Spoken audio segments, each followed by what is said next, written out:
welcome race fans here to another exciting night of racing here at Freaky Fast Broadcasting, as we're proud to bring you NASCAR Outlaw League round number 2 here for the ARCA series here at Atlanta Motor Speedway, where these guys are going to be running these ARCA cars, and it's going to be a tough track here tonight, slipping and sliding, 2 sets of tires in pit road, and we'll see who comes out tonight as the race winner. But I'm proud to bring up in the booth with me tonight Zach Hall, and we all know Brandon Cawley. So we will welcome them into the booth here tonight. How you guys doing, gentlemen? Doing good, Robert. Good to be back up here, especially on a Monday where I usually don't get a chance to join you guys. And as always, got Kylie up here on Mondays. How you doing tonight, Kylie? Doing pretty good. Lucky for me, my girlfriend got off work early tonight, so I can broadcast from my room for a change, and I don't have to sit outside with all the smoke.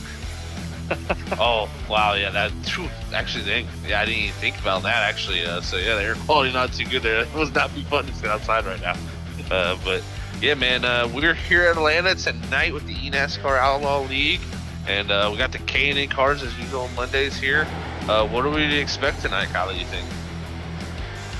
Gonna need to look out for guys that don't manage the right front. The car doesn't turn in too well. It's pretty tight. Back up your corners and not force a loose condition and make your problems worse on the exit than they are at the start of the corner. Good pit strategy. Guys undercutting on these pit stops gain a lot of position there on the guys with older tire set. Yeah, definitely. I think that could be a huge factor, like you said here tonight, Kylie. And yeah, you know, this place is known as the tire eaters. You know, it eats the tires off the car pretty much. It's one of the most abrasive surfaces that we go to, and like you said tonight, it's going to be all about managing that right front and keeping that temp down and trying to keep that tread on it, because these guys got a limited set of tires here tonight. They won 3 sets, and that's the one included on the car, so 2 in the box. And they're going to have to make a few stops here tonight to make it due to the 60% fuel load. So definitely going to see some interesting strategy played out here. And I'm excited to see what goes on at Atlanta, because it's one of my favorite mile and a halves. It takes definitely a different driving style than most mile and a halves. I think you can probably attest to that too, Brandon. Oh, for sure. You mentioned the 3 sets of tires, and my strategy generally, since they've implemented these tires limits, is always have a set for the end. So there'll be some guys that are going to stay out, and hopefully they don't get run over. That's something now people really have to watch out for with the tire limit, is just being patient against cars you know are slower on older tires. And also, like you mentioned, it just takes a different mindset to get around this place. It's slick a lot of times. These ARCA cars are normally pretty loose anyway. For some reason, the setup just feels a little bit tight. But, you know, it's probably my favorite track to go to, aside from Darlington. It's really a driver's track. You'll see the guys that are the best at wheeling these things towards the front at the end. Completely agree. Very similar to Darlington, especially with the track surface, you know, how as worn out as those places are. And looks like we're coming to the end of qualifying here, so looks like the 39er Robert is going to sit on the pole with a 30.72. So great lap from the 39 here. And as these guys get ready to grid up, we'll go through our official qualifying results here tonight, and that'll be our grid for the start. So we'll go ahead and start that up here as our first place man, 39er Robert. Oh man, I'm sorry guys, this is my first week doing Monday nights, so there's a lot of new names here, so I'm gonna burn some names up. But Warner's, so Robert Warner's on the pole right now, with Daryl Arnold is second, Paul Henley third, Robert Revelle fourth, Donald Scala fifth, Dennis Warner's sixth, Jeff Vickery seventh, and Amy Catalano seventh, or eighth, Devin Alward in ninth, 10th is Russell Peets, 11th is Ken Zeems, 12th is Joey Doucette, 13th is Grant Witchcraft, 14th is Kyle Spees, 15th is Christopher Pendle, 16th tonight will be Chris Malcolm, 17th is Matthew Bilect, 18th is Shane Ledoux, 19th is Robert Babcock, 20 is Christopher Lawrence. 21st is Gary Rogers, and looks like 22nd will be Drew Halloran. So we got a 22 car field here tonight, Kali. I think we're about to see some great action here at the Atlanta Motor Speedway. I'm excited to get this thing kicked off for 120 laps of great ARCA series action. Well, Zach, since it's your first week with us on Mondays, a couple names to look out for here, especially starting in the back. Christopher Pendle in the 16 machine, he's rolling off 15th. He doesn't seem to qualify that strong, but he's always contending at the end of the race, so keep an eye out for him. And our normal front runners, Robert Warrens, Paul Henley, and where is it? Ken Zeems. Ken rolling off 11th. Not that great of a qualifying effort, but I don't think it'll be that long before he's up for the front contending for the lead as well. Definitely can agree with that. We'll have to see who the big names here, like you said, here tonight. And you know, this track really suits some drivers and it doesn't suit some other drivers. So you can see some definite switch up of the running order. You never know here. But right now we got Robert leading us here as we start to roll off into turn 1 to do our pace lap to warm this stuff up. And we're going to go green flag racing here for 120 laps tonight on Freaky Fast Broadcast. Atlanta's always exciting, and even more so, the Arctic cars are pretty wild. So really excited to see how this shakes out tonight. See some really close racing through these really abrasive corners. Definitely. I think we'll see some comers and goers, as I like to say here, too. The guys that push their stuff early, burn it up, and you're going to see guys that run about 5th, 6th, 7th in that area trying to save their stuff. I think we'll see them come forward, but we're going to do our final corner here before we get this pace car pulling in, and we'll set them sailing off into turn 1 for the first lap of tonight. Should be exciting. Thank you for everybody tuning in on the YouTube side. If you ain't got a chance yet, make sure to subscribe, like the video. That would be much appreciated. That green flag is out in the air. Robert on the gas. 39 will lead us off into turn 1 side by side with the 30. Yeah, inside lane normally gets a pretty good restart here. Outside definitely don't want to be there. For some reason, just the grip isn't really there. Real life as well when they run here. Nobody wants to be on that outside. Oh, man, we we've have got a a wreck in the back. Wow. Looks like the 16 of Christopher Pendle. He said was one of the ones to watch. Unfortunate for him early. We'll have to go back here on replay and check that out. Look like some contact from the 41, but here we are on replay showing this restart. And you'll see here coming off of 2 will be the incident.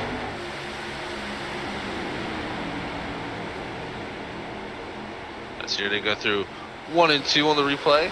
You'll see that 41 up top there.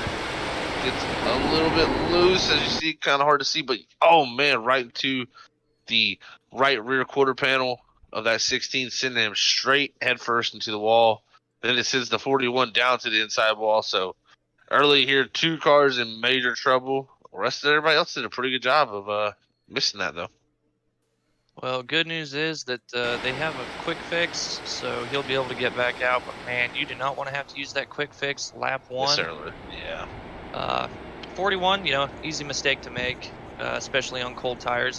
It's a lot slicker than you'd have anybody think it would be up there coming out of 2. And I've made that mistake in our most recent race that we ran there for the season opener. So bad luck for them too. Definitely. And also notice in the 43, Gary Rogers also there with considerable damages. He's got the hood up flying, as you can see these K&N cars. I never get used to the damage model here with these things, man. It's those hoods, they like to fly up, that's for sure. Well, Zach, and since we've got such an early caution here, and considering a few of the guys involved, we're on the playoff bubble here, top 8, I believe, transfer.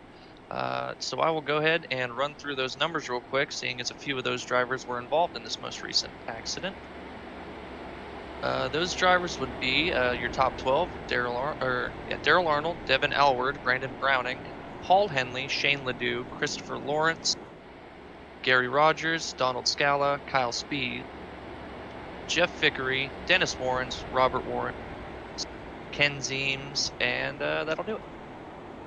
Okay, so one name I didn't see that you said was Brandon Browning, so it doesn't look like he's here tonight, so he'll be one of the guys getting cut after tonight. As you said, it'll cut down to 8 after this race, right? Or- 8, yes, I believe. Okay. And I think I missed something because I could have sworn that that Pendle was in, but I guess he got knocked out at some point. Oh, My unfortunate mistake. for him. Well, yeah, that's unfortunate for him, but man, at least that wreck there did, take him out of a good playoff chance there. So he's got not too much on the line, but definitely wants to have a good run. So he'll get us that fast fix. As you see, most of these guys got their fast fix, and yeah, like you said, never want to use a fast fix too early though. You want to have that kind of thing in your back pocket as like your Joker card to pull you out of you know, out of trouble. But sometimes trouble just you can't get out. Like sometimes you're just out. You just don't have luck. It's just plain and simple, and you have nowhere to go. And that's pretty much what the 16 had. So unfortunate, but he'll try to work his way back up to the field with that fast repair. Yeah, that's exactly right, Zach. Sometimes just luck isn't on your side. That's why I don't gamble ever. I just have no luck at all. So Yeah. I had a feeling. And he's normally pretty fast. So barring any trouble that he might get into along the way for the rest of this race, I think he's pretty good to get back up there and still contend for this win. Definitely agree with you there, Brandon. As we'll be coming off a 4 here, that pace car's going to pull off for its second time here tonight. And you're going to see Robert again lead us to the green flag as the green is out. Oh man, Paul Henley up top. Great restart from the 29 as they go off into 1 and 2. You got the 18 of Donald Scala on the outside there, the 30 of Daryl Arnold there in the second row on the bottom. This really 2x2x2 all the way through to about 20th position. Yeah, it looks like they did a much better job of sorting out turn 2. Didn't see any wiggling. I think you guys might be a little bit cautious after that early wreck, seeing what happened. Now it's just take care of the tires, pick your battles, make decisive passes. You don't really want to get hung out side by side with anybody, Zach. Oh, definitely not. Yeah, the bottom lane is going to be, I'm pretty sure, pretty powerful here tonight. As you can already see, look up front. Wow, the 29 of Paul Henley is going to make the pass on our leader of Robert Warrens. So, wow, already early for Paul Henley to get up into that lead. He's got Donald Scala there behind him in the 18. Guys are really going to have to make sure they get to the bottom, especially in 3 and 4, in my opinion. 3 and 4 is the one you get up out of groove in 3 and 4, it just does not want to turn up there in that middle lane. So, got to make sure you're hitting your marks here early, but you can see the battles raging on with the 45 there. Also, the 38 of Robert Rebell. Very good stuff early.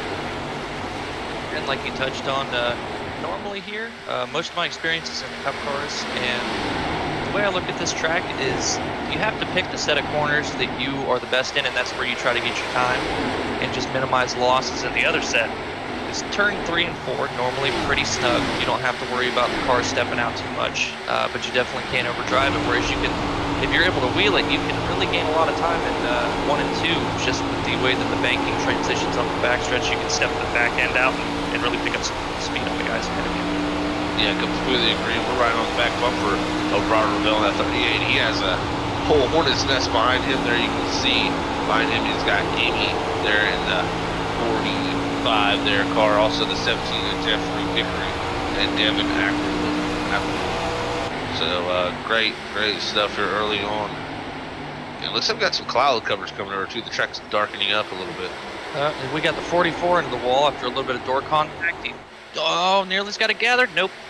Just a little bit of overcut. Oh, and the 43. Gary Rogers again. Unfortunate for Gary.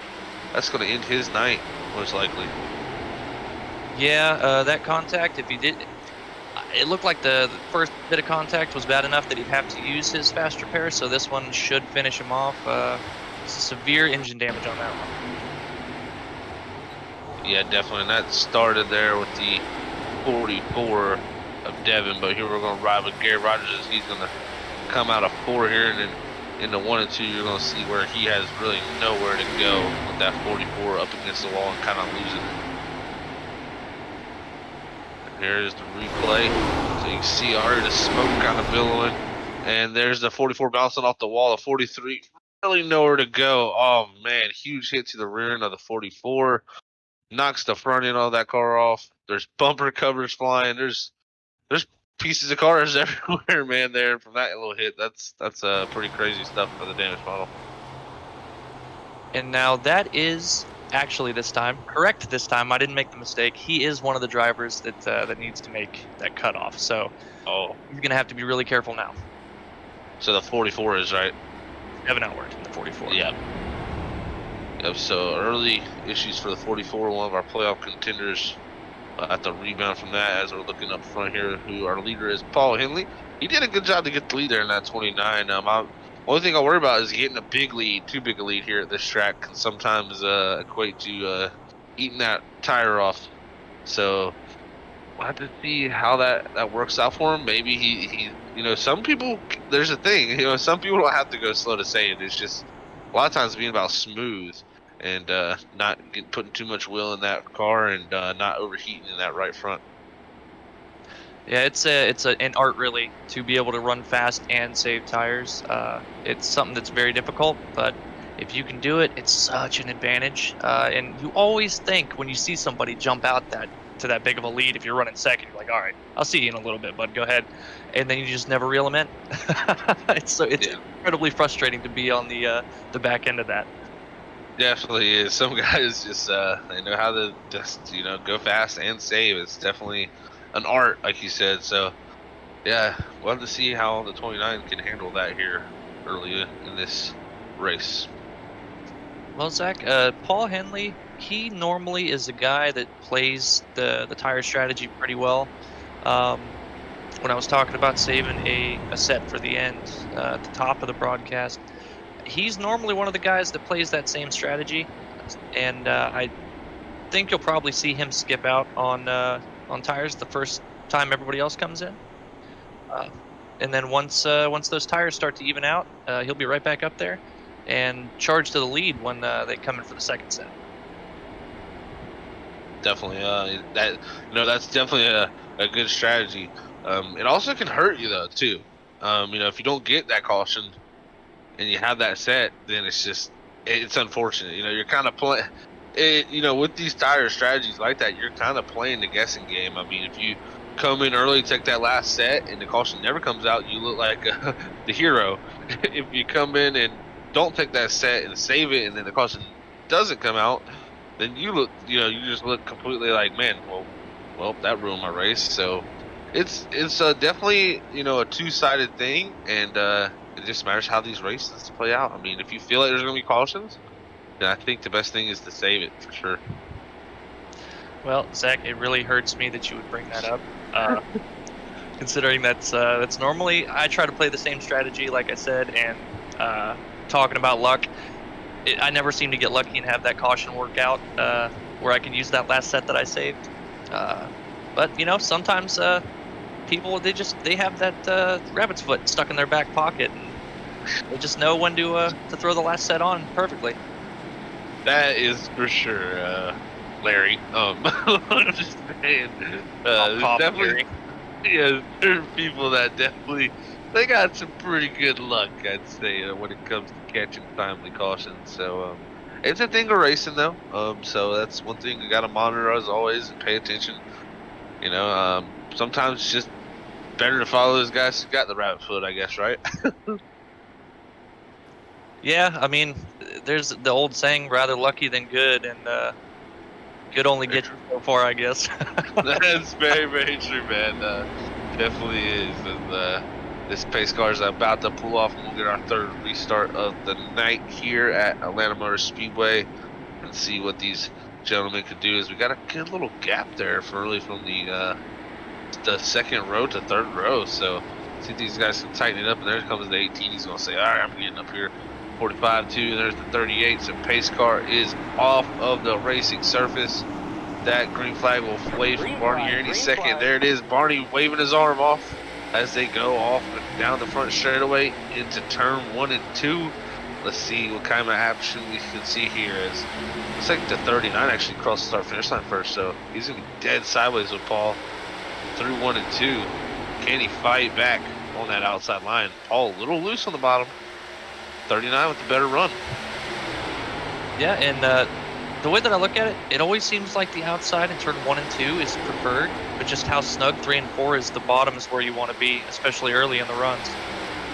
Yeah, that's a good point there, Kyle. I think it's easier to hold people off and make a pass personally around the outside of 1 and 2, but it's almost the exact opposite in 3 and 4. So it's definitely an interesting racetrack. Like you said, the transition off of 2 is completely different than the transition off of 4. It's almost like the entry of 3 and 4 is the transition off of 2, and then the exits are the entries for 1 and 2. You know? So it's a really, really interesting racetrack, and especially the reconfiguration they did with it. There's actual possible talks of another reconfiguration here that bring it back to the old style where we don't have a tri-oval there. It's just 2 straight straightaways with 2 corners. So it'll be interesting to see the future of Atlanta Speedway, and I love it. I don't want them to repave it, but as you can see, this beautiful racing we got going on here. We got the 38 of Robert Ravel we're looking at. In front of him there, you got Amy in the 45 looking to get by on the outside there with the 30 car of Daryl Arnold there on the bottom of the 39, our pole setter, Robert. Looks like Robert Revel in the 38 got a good position. I think the 45 slightly getting hung up behind Robert Warren's here. Over the wall. Yeah, there's another wreck. Big carnage here. Looks like it's going to be on Russell Peets, the 28. So we'll go back here in a second and get our replay of our, I believe will this be our third caution? Yeah, third caution. Here we are riding on the replay. Instance going to be down in 1 and 2. You see he's got the 8 car there of Matthew on his outside coming through the tri-oval. I think there's going to be a little issue here with the 8 and the 28. Oh, 28 slides up just a little bit. The 8 was in the middle lane. A little tap to the rear end. That sends the 28 spinning around. Oh, man, look at here on board with him. He's going to take one good hit to the front end, and I think that's going to be the only contact you're going to see. And I believe that was, let's see if I can get the number on that car. That was I believe that was Drew Halloran. Yeah, in the 50. Oh, yeah, he took the brunt of that damage, man. He was, wow, he grinded the wall all the way from the exit of turn 2. So, very, very interesting. Well, I think he was going for style points there. Yeah, right. Drew was. Well, we got guys pitting here. I wonder, I don't think they're going to change tires with the amount of sets of tires you have. Yeah, it looks like most guys are just taking fuel only from what I've seen. Yeah, 17 laps in, and we've had 3 cautions so far. I don't see any reason really to worry about tires. They're really not going to be that worn. And even on fresh tires, you've only got about 2 laps that you can push really hard before they drop off pretty big. So not too much of an advantage here taking any. Yeah, definitely, completely agree with you there. It looks like we're gonna have about 7 cars, if my math's correct. 7 or 8 cars stay out here, so that'll push back our leader, Paul Henley, a little back. It looks like right now he's showing in the 7th position, at least from our time in the score. And I tell you what, you know what? Something here, since we're under caution, guys, if you have never seen this before, this would be something really cool for y'all to check out. You guys can go check out the Freaky Fast merch store, where you can get some Freaky Fast merch and support us here at the broadcast. We would love that, and man, it's some really cool stuff over there.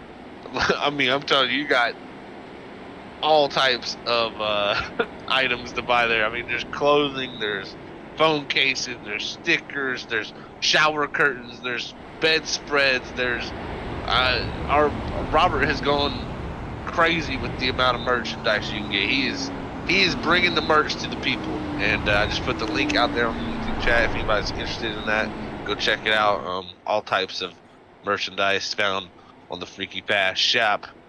So if you would like to get some merchandise, please go click on that link, and we would love it if you got some. Now, Zach, the important question there: do you think Robert has any sweaters for cats? You know what, Robert? We're going to. I think if he does it, he's going to have to work on that because that would be cool. You know what? I really wouldn't doubt it though. I would not doubt it, Colin, because sweaters there's for literally everything. Our producer just as Robert's in the background. He's questioning the cat sweaters. I don't think we have those yet. That's maybe in the works now, but he's. Okay. The reason I say that is, one, well, I love cats, but two, I like Sphinx cats. Okay, you know, the naked cats. Oh, okay. And they get really cold. They need sweaters. So they need sweaters. You can't grow hair, Robert. They can't do it, Robert. Their genetics doesn't work. Robert said he thinks that the Sphinx cats need to go ahead and grow hair. But it's always a fun time up here in the movement as the labs. Oh man! But looking back at our lineup here, we got Daryl Arnold now leading this race. As started second tonight, he's now in the lead there with the 8-car of Matthew. They're on his outside, I believe. No, he actually pitted. So yeah, I think it's not. That's Grant Witchcraft, the 33. Or Jeff Vickery. Wow. Not updated. We also have Christopher Pendle in this 16, up 11 spots. It looks like he may have tires with a 13.8 second pit stop, so he's right there. Green flag. Yeah, be very, very interested to see what he does here. Green flag is out. You can see Barney waving his arm off, man. I tell you what, that guy needs a pay raise and how hard he waves the flag now. And off into 1 and 17 with a good restart. Can the 30? We got some stuff in the back. Oh no! What does he save? He did. Whoever that was saved it. I'm gonna go back and look at that. See if 35 of Joe. Yeah, dude, set there on the. We got it on the camera there. So yeah, oof, unfortunate for him. But he got it all straightened back out. No contact. He'll hope to catch a caution here maybe at one point. So back to the battles going on. We got the 33 Grant here. We're in that 6th position. As wow, up front, I gotta say the 17's giving the 30 a battle, and you got a block getting thrown there on the Kinzies from the 39 of Robert. Well, Zach, I don't know if it was so much of a block as they were both just trying not to rear end the 16. I think out of shape coming out of 2 there, had to check up pretty hard. Makes sense, yeah. Didn't see that, my man. And you got, looks like the 33 Grant there are going to try to go by Christopher in the 16. Yeah, I can't say that I've seen Grant Whitcraft up here in the front most races, so he's having a pretty good run. Just going to try to maintain track position and figure out what he needs to do to gain some speed on these guys, but he's doing a pretty good job so far. Yeah, Woodcraft doing a great job here early. You get up to that 5th position now, up from 13th, so great run for him. But also look at Kinsey, you pointed him out before the race. He's up from 11th to 4th, and he was coming through the field pretty nicely early on in this race. So it's going to be interesting to see his progress as he's got the 39 of Robert, our pole setter, back up to 3rd now too. Yeah, we've seen Ken win quite a few races since we started broadcasting the NASCAR Outlaws, and he's pretty consistent up at the front. You know, he may not win every single week, but he's always a contender, that's for sure. You know, they say the Flames give you a few tenths too, a second, so just like a little bit faster. 25 horsepower on a Honda, something like that. Definitely. It's like he's going to look to the inside out of the 39 here, going off a 2. Don't know if he's going to have the run. No, he's going to have to pull back in line. So, yeah, but he's definitely looking. Oh, he's going to go on the bottom here, 3-4 as it opens up. I think this will be where he can get directly side by side with that 39 as they power out a 4. As you see the front 2 up there, a little ways in front of them, they're having a nice little battle too. Yeah, I think Robert Warren's in the 39. He just didn't want to have to fight this early. Yeah. Waved Ken on by and said, "Go get him, man. If you can catch him, by all means." Yeah, you know, that's personally that's what a lot of drivers lack in our races sometimes too, is that ability to say, you know what, I need to just let this guy go, let him go up there and battle, and let him open up the door for me, because there's no, if a person's fastest at some point, there's really no reason this early in a race to push them too hard. So, track position is nice, but in a racetrack out like Atlanta, it's more of a track where you got to race the racetrack and really focus on your car instead of, going out there and burning your stuff up. Is actually now Paul Henley, who was our early leader here, starting from third. He's starting to move his way back up here as he's cracked back into the top 5 after that pit stop. Well, I don't know if I don't think he took tires. Looking a little bit short, but I mean, I guess he was running pretty good at the front there to be able to save the charge like he has been from the back after that set of stops. Yeah, definitely. I think these guys that pitted were definitely pretty smart. If they're dealing with a tighter race car, then that fuel is definitely going to help, make that car want to turn more. And also the fact that they'll be able to go longer now too than everybody else that did not take fuel. So our top 2 didn't pit that last time, but our 3rd through 5th at least has pitted. So definitely interesting strategies. I'm really impressed with Arnold up there in 2nd place. He has not pit yet this race, and it's not really losing any time. It looks like we got the leader just about scraped the fence. Vickery had to get out of it, and Arnold makes the pass for the lead. Yeah, he does. Yeah, I think he was exploring that top line, and it got a little hairy there for him. As now look at Ken Zeems right directly behind the 17. This front 5 pretty much now all on top of each other. And we touched on it before. That outside lane in 1 and 2, it's probably the fastest way around the track, but it's also the fastest way to end up on a wrecker. That wall comes out real quick. That is for sure. Man. See the 40 now. Ken Zeems get by the 17s. We got a caution, guys. Looks like the 45, I believe, of Amy Catalano.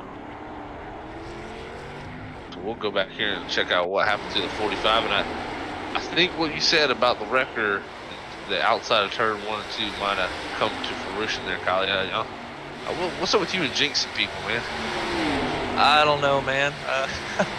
That's why I haven't mentioned somebody that I normally mention every race. And so far he squeaked by some wrecks, so I'm just going to keep that to myself. But yeah, outside wall out of 2.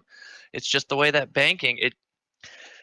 the banking unloads differently in that corner than probably any other track that NASCAR goes to. And definitely does. It's probably my favorite corner and also my least favorite, just because it's unpredictable at times. Yeah, it definitely can be. You can see the 45 there sliding down the back straightaway, as you said. Just that banking transition, it just falls away. So it's at like a different rate than almost any other track that transition is, and it's definitely unique. That's a good way to put it, I would say. And if you get up into that, it's very easy to get up into that wall and misjudge it too, really, on the exit.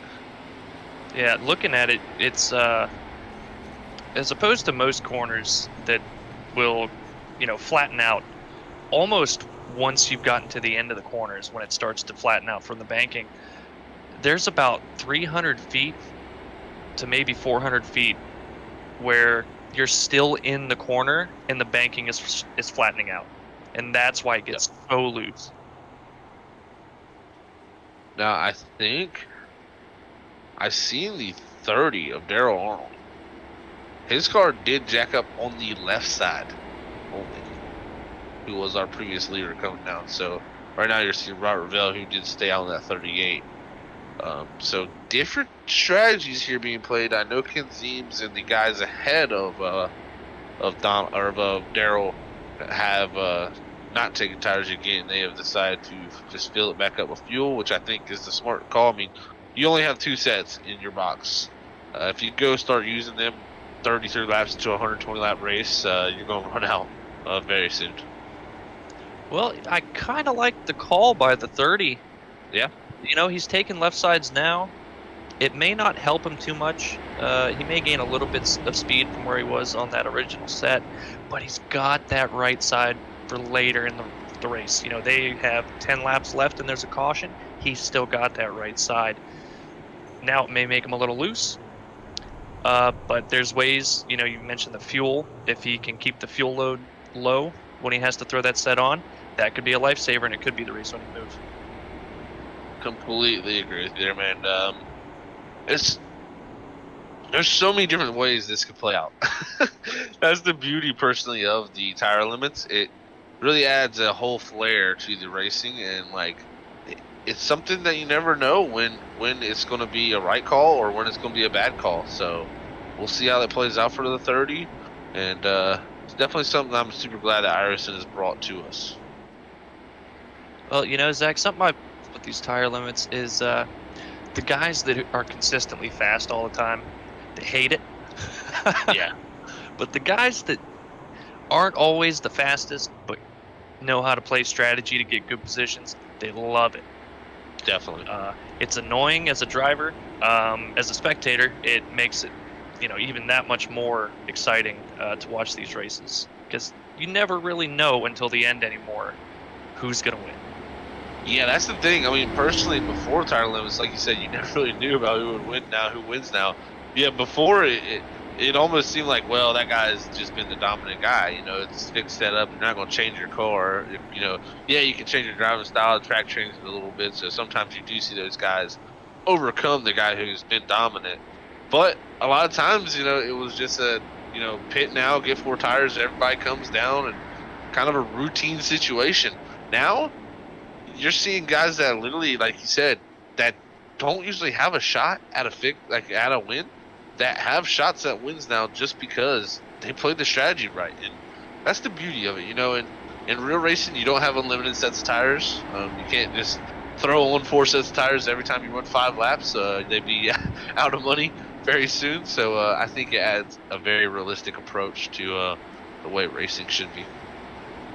Oh, absolutely. Yeah, Goodyear'd be up at the cost of them tires pretty heftily, I think. Yeah, they definitely would. They definitely would be trying to get that buck. But we'll see here as we'll be getting to go back green flag racing here at the eNASCAR Outlaw League at Atlanta Motor Speedway as that pace car takes the hard left turn. Green flag is out on the Speedway. 38 of Robert Ravel leads us to the start and finish line. We have some contact in the back. We're going to have a caution again, I believe, here in a few moments. There it is. Looks like Shane Ledoux. It's, the 5, the 34, the 28, the 50 barely squeaked by. That was a good job by the 50 of Drew Halloran to avoid any contact there. Yeah, definitely, especially early because he had to use that fast repair. So good job by the 50.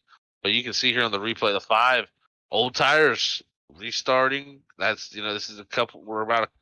That's probably our 5th restart of the night, and you know, on the same set of tires most likely for the 5, and just lights them up. And you can see here mayhem in the tri-oval at the start of the restart. You know, that was something that I was going to touch on, but we hadn't seen really any wiggling coming through. Ooh, in the 16, he did a good job squeaking by after having to use his fast repair. But tire spin is a really big issue, especially on you know, older sets. Not so much the newer ones. They've got a bit more grip, even though they're, you know, not quite up to temperature. You don't quite have to worry about it. But you get a run where you've got, you know, 30 plus laps on your tires. Pretty much everybody's going to be fighting that wheel spin, and you can see that happening. I'm pretty sure that's not going to be the last time we see that tonight, Zach. Completely agree. Yeah, I think we're going to start seeing it more often too as these restarts continue to compound, and especially if we get a good bit of green flag laps on these tires, you're going to see some considerable wheel spin. So we'll have to pay attention to that here as we're close to completing lap 40 of this event. And I tell you what, it's still all up in the air right now, Collie. Yeah, these guys, they haven't really had a green flag run where you'd be able to judge your tire wear, figure out the adjustment you need to make for the second run. It's the way that I generally approach most races that I do. So a lot of these guys are going to be scratching their heads, just still trying to figure out what they need to do to get to the front. Definitely, and you'll see Gary Rogers go around the outside there and get one of his laps back. He'll go back to 1 lap down. Lucky dog for the number 43. Well, and it looks like Devin Alward has called it. He's laps down. So that will leave 2 spots left to the drivers looking to make that cutoff tonight. Definitely. Yes, 45. Brandon Browning and Devin Elward are now out. Yes, sir, they are, and man, it's still all up in there for the playoffs. Still all up in there for the race win here. Really haven't got a chance to see who's really got, the car to beat. I guess you could say after 10 or so laps to see how that tire wear plays out. So I imagine here sooner or later we will get a run here to see who's got the car to beat. And then, like you said, you never know with these tire limits, the car to beat could end up finishing 15th because he's out of tires, so you never know. Yeah, I mean, at this point, for all we know, Gary Rogers could come back and win this race. Exactly. That's very, very true. I mean, he gets another caution. If he gets ahead of well, actually, he'll be the first car lap down as the 45 gets back on the lead lap. So, yeah, if he gets another caution, he'll be back on the lead lap with the lucky dog, and I think he'll have a shot at it for sure. You never know. Well, Zach, mentioning the playoff bubble here, the 2 cars that are currently outside looking in, it's going to be Shane Ledoux and Robert Warrens, I believe that is the last driver in, or last driver out, excuse me. And not Christopher Pendle, Kyle Spees is the last driver in, and he is running in 12th, Robert Warrens 15th, Shane Ledoux 18th. Wow, yeah. So yeah, Robert Warren's our pole setter tonight, in danger. Back running at 15th, so he's going to definitely want to see this thing go green for a little bit, get some of that track position back. Going to be very, very interesting here for the rest of this race tonight. And it's going to be something that's a bit difficult to keep up with. Last week's race, I swear that who was in and who was out changed, 6 times in the last 12 laps. I was scrambling to keep up with it. That's for sure. It's usually easy to keep up with, because it's position, but it's still, with the positions change back and forth, you're just like, oh no, this guy's in, this guy's out, this guy's in. So you never know. It could be one of the guys up in the top 5 that, are playoff contenders that get knocked out. This is racing, and it's Atlanta, so it can bite you at any second as this pace car is going to look to take its hard left here, and we'll hopefully keep the wheel spin down here on this restart as that green flag is out. Robert Ravel leads us down to turn 1. McKenzie's going to do a restart to get up to the second position. Yeah, it looked like the 8 and the 33 back about 8th position, 9th position. They just struggled getting going as there's a big gap between that front pack and those 2. Yeah, big breakaway for the top 8 cars there. Could have possibly been in the wrong gear. It's definitely something that happens sometimes. Being in 3rd will definitely slow you down a good bit. As we're going to start to maybe here have a battle, as Kenzine says, I want to lead some laps, guys. Yeah, they got all single filed out in that lead pack, and I think Ken might just be a little bit stronger right now than Robert Rebel in the 38, but again, if he can just put his car where Ken wants to be, it's going to have a hard time passing, especially in 3 and 4. Definitely, yes, it will be. And you can see the 8th place car here of Dennis, the 49, here trying to hang on to that front pack of 7 cars ahead of him. He's kind of in the middle ground between the next pack. So Dennis there in 49 doing a good job here to be running 8th with Russell Peets there, who was involved in that one. It's in I believe, the second caution of this race. They're running in the 9th position now. So good rebound so far for Russell, with Kyle Spees right behind. Yeah, really good rebound for Russell. Let's see, Christopher Pendle. He's rebounded pretty well, just outside the top 10. Matthew Bellick and then Robert Warren's back here battling for 13th and 14th, I believe it is. Pretty strung out now, and I think we might just have the makings of a green flag run here. Once everybody gets spread out, this is normally what happens at Atlanta.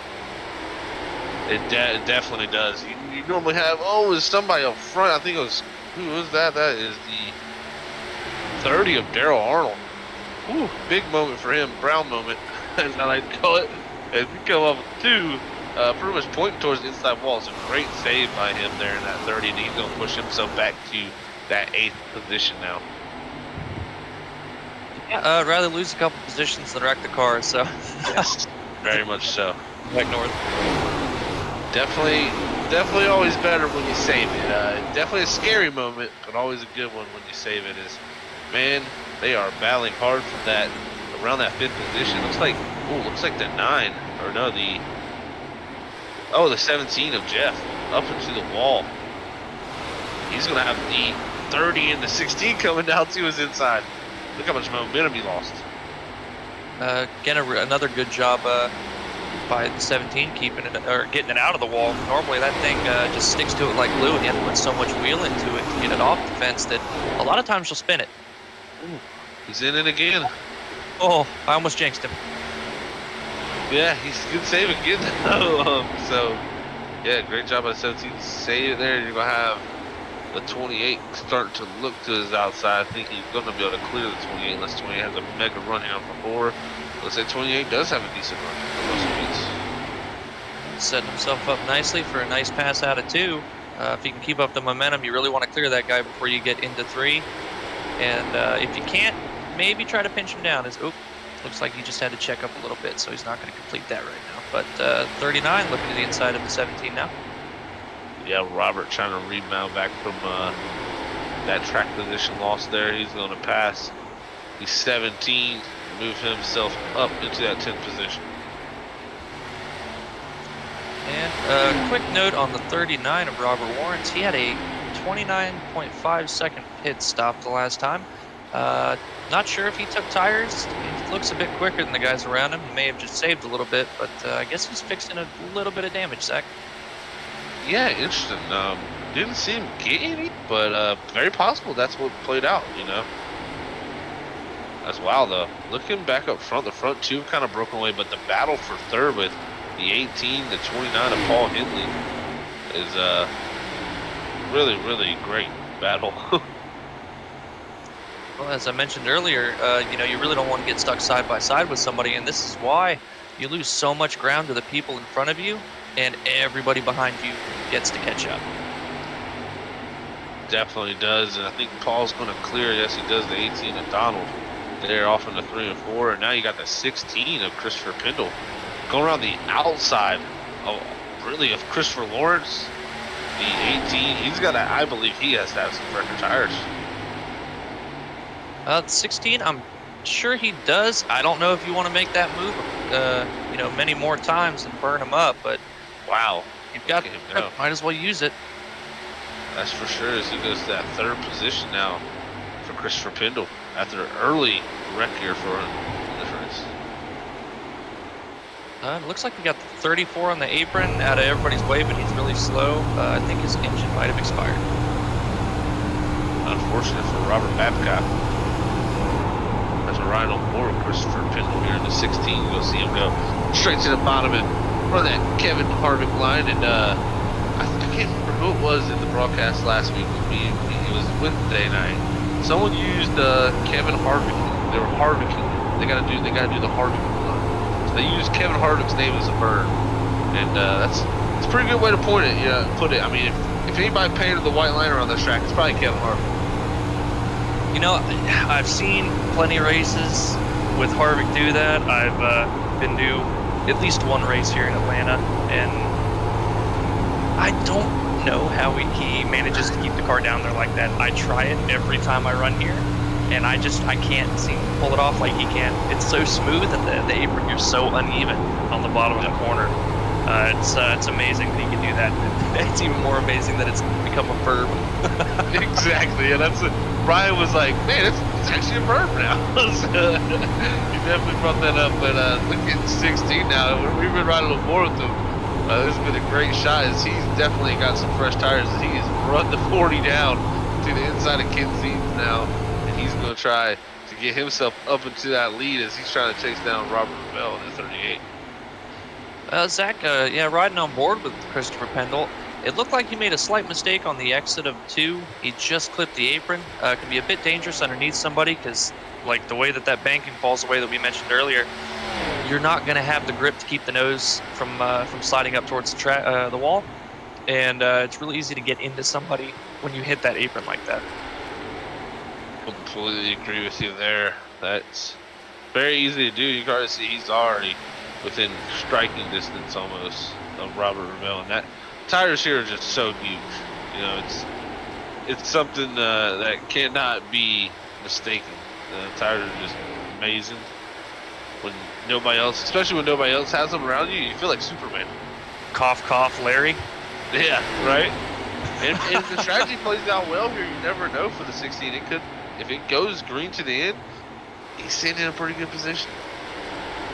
Yeah, if you can somehow manage to be the only guy out on the track that's got fresh tires, you know, it makes everybody else scream at whatever the officials, you know, were looking at. Hey, pull this car in for inspection, 'cause something ain't right. Definitely. There goes the 16 now. He's going to make the pass on Robert Revelle for the lead. As we're looking back here at the battle with Dennis, as we'll go up to the front here. Yeah, you can see the 16 making that pass in the 1 and 2 for the 30 of Robert Revelle. And he will take that lead and try to drive off into the sunset. And that's actually, it is pretty much almost, you know, it is late in the afternoon here, about 5:40 in the afternoon. So definitely he's trying to drive off into the sunset, I guess. Well, I think the track should be cooling off just a little bit now. It's not going to be a drastic change, but the later this run goes on in their next set of fresh tires, they should be able to run just a little bit harder. With it being so late in the afternoon, maybe find a little bit more confidence in some of these guys that, you know, haven't been up front here so far this race. Yeah, exactly. And you know, the more that shade gets on the track, like you said, the more it's going to cool down, the more grip they're going to get, faster they're going to go. So it's going to be definitely interesting. And you know, even those billboards, the shadows on those billboards get longer and longer and longer as that sun goes down.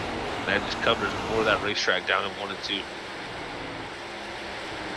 And towards, you know, once the sun starts sending them shadows down, you start to kind of use those as markers, those billboard shadows and light shadows as markers for when you need to get out of the gas, you know, when you can pick the throttle back up in the center of 1 and 2. So just a little bit added, plus all that extra grip from the cool temperature there in the shadows. Definitely helps as a marker as we're looking back at the 39 of Robert Warnes. He's in front of the 35 of Kyle Spees. And has 2 playoff contenders too right there. Yeah, Spees started out, I believe, just inside the top 10 on that restart, and he's up to, looks like, 6th position now. Pretty good run for him. Dennis and Robert Warrens both up there in the top 10. Good runs for them. Paul Henley fell back just a little bit. Might be a bit conservative here, but he's sitting in 9th as well. Yeah, sorry about that. I got the 35 of Joey Doucette confused with the 36. Still getting my numbers down here. Too many names are popping through my head. I've done too many races broadcasts where the people's numbers are in my head. I have to call different names. I'm sorry. And yeah, it sometimes gets a little hard. But we're gonna go back here to 13th with Matthew, and he's running back here in that 8 Budweiser machine. Pretty much a little bit all by himself. He's got, pretty much about a 7-second gap up to the 45 of Amy. He's the last car on the lead lap as you see him running that high line through 1 and 2. Interested to see if, I wonder if he's even taken tires this run, because he's quite a bit back from the rest of the field. I know he had a little bit of contact earlier. Don't see any noticeable damage on the car, so maybe he used his quick fix, but he might be saving a set even longer than a lot of guys would like to, just to try to gain some advantage towards the end of this race. Yeah, you're completely right, and you never know when that set will come into play. As I believe Robert Revelle did pit, so I lost that insight. He's in 17th, 2 laps down now, so he must have pitted. I'll go back and see what lap he actually pitted here. He pitted actually 58, so pretty much 2 laps ago. So yeah, 38 had to come down, get some and that was due to fuel most likely. It's interesting to see if he took 4 tires. I'll actually go back and look at that real quick and see if he actually jacked that car up. Yes, he did. And it looks like just right sides from what I can see.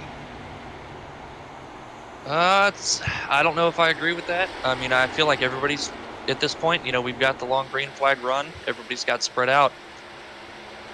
You're going to gain a lot of time on fresh tires. You don't need to also try to gain extra time by only taking 2. I think that's a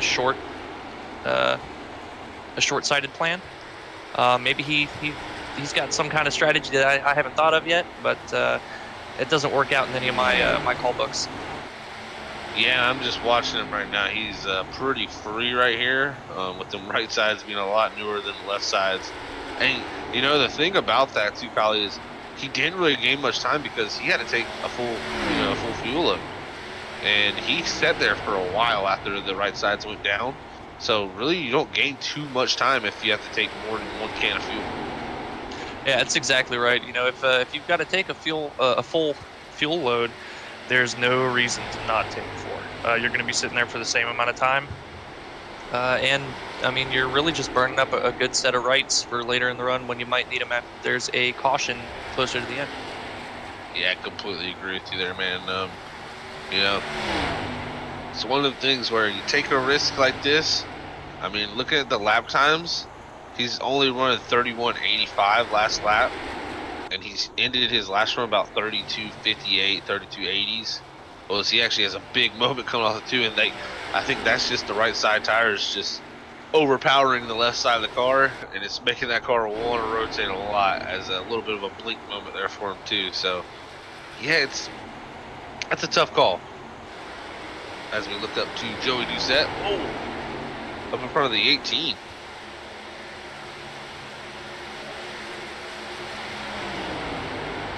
And that's going to be one of these things that a lot of guys are going to... Oh, we got the 8 in the fence. He keeps it clean. All right. These guys on fresh tires got to be careful navigating the slower traffic. That's been the end of a lot of green flag runs at Atlanta. It's just the speed difference is so great that you catch up to somebody in the middle of the corner a lot quicker than you'd anticipate, and can cause a lot of trouble, Zach. Oh, that's for sure. It's definitely a huge issue that you have guys on new tires out here that are pretty much light. It's like light speed when they pass you. It's kind of mind blowing how fast the 4 tires are here. But yeah, it's tough. It's definitely a tough deal. But that's where it takes patience, like you brought up earlier in the broadcast. You know, it takes a lot of patience to understand who's on old tires and you're on new tires. They just can't. You know, old tires just can't move around like new tires are. So really, it's the job of the guy on new tires to do his job and get around that person. Oh, absolutely. You know, they always say the burden is on the guy that's trying to make the pass to do it cleanly. And that's true to an extent, but at the same time, on old tires, you know, you got to be aware if somebody's coming up behind you on new tires and try to stay out of their way. There's no reason to, chop their nose off or anything like that. Oh, for sure. Yeah, you got it takes 2 parties to tango. So, I would make that one up. I don't know why.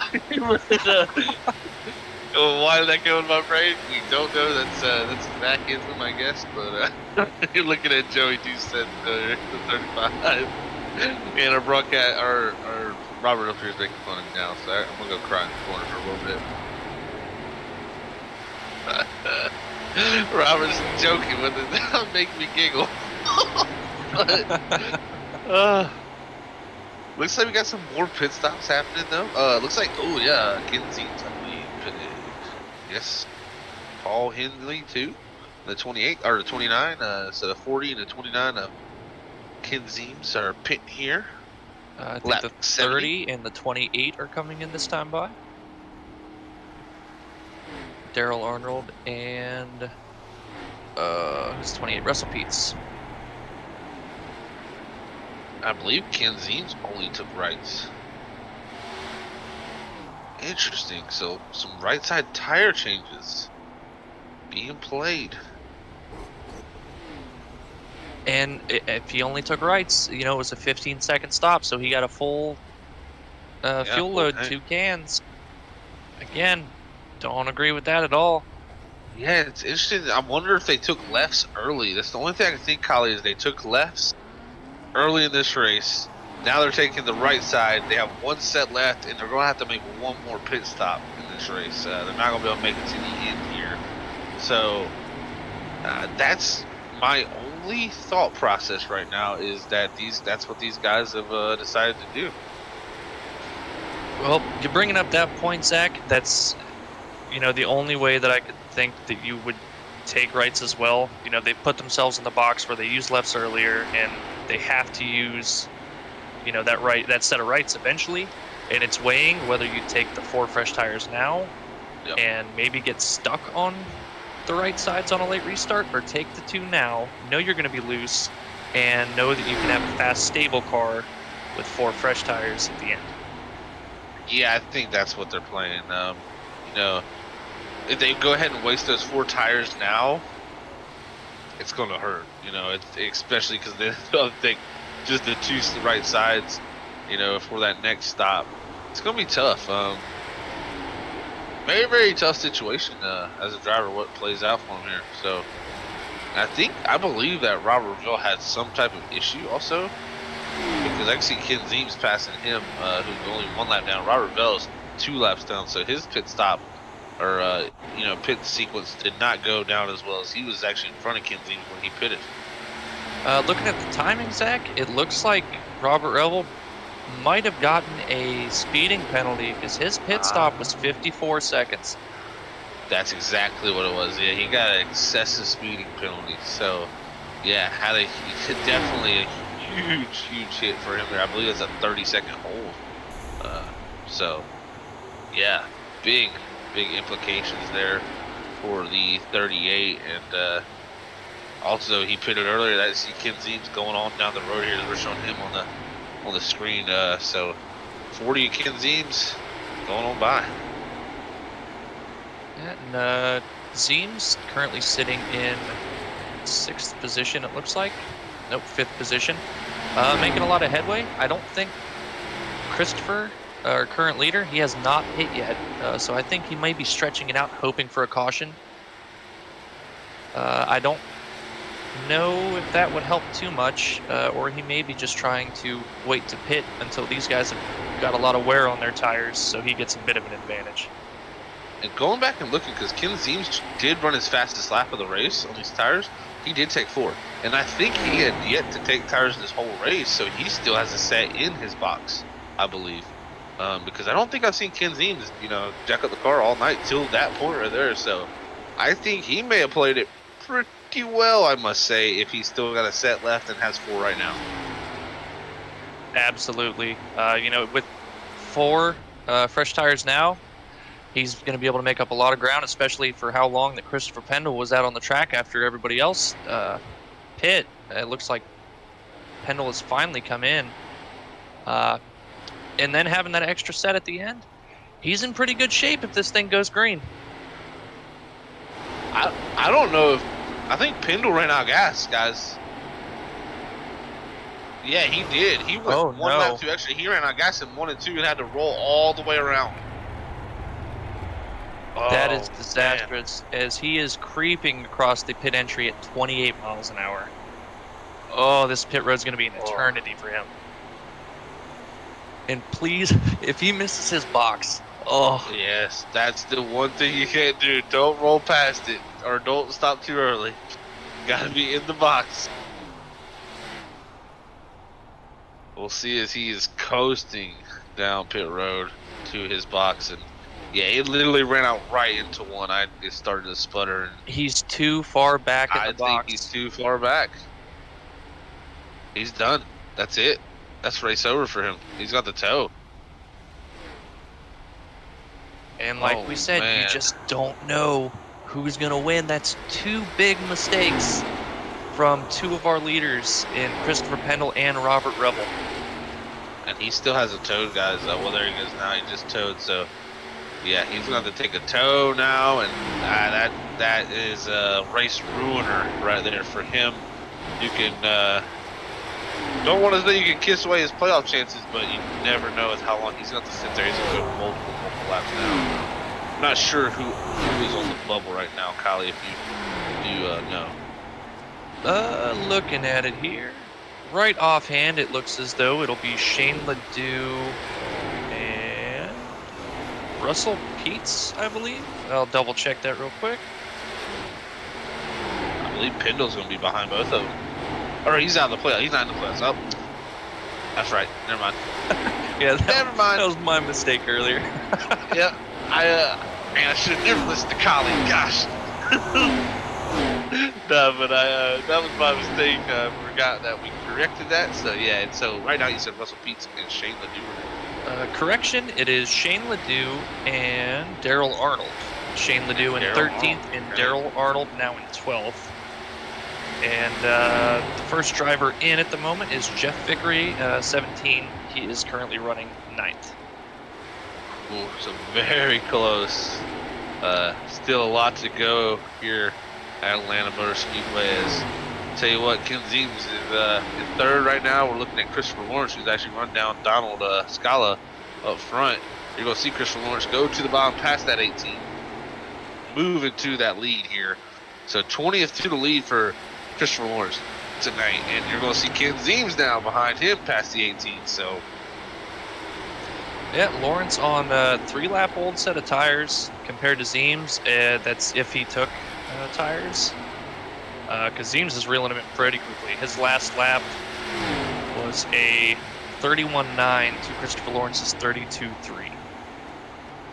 yeah, looking back, we'll go look here and see what Christopher Lawrence did on his pit stop.